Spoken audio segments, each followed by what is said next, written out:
je me suis rendu compte que l'assurance vie que m'avait recommandé mon père, qui est banquier, en fait, elle est bourrée de frais. Donc j'ai connecté mon compte sur Finari, j'ai vu les frais que je payais.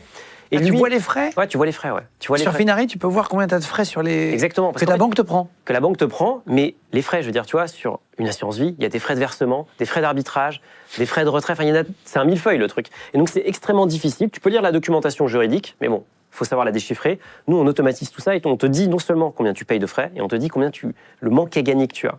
Et ce qu'il faut retenir, c'est que si tu payes plus de 3% de frais par an, ce qui est le cas de la majorité des assurances vie, tu as payé plus de frais que tu as généré de performance. Donc en fait, tu as enrichi ton banquier plus que toi, tu ne t'es enrichi. Et ça, c'est quelque chose que tu peux complètement annuler. Tu peux baisser les frais au maximum. D'ailleurs, Warren Buffett dit souvent, la performance va et vient, les frais, c'est pour toujours.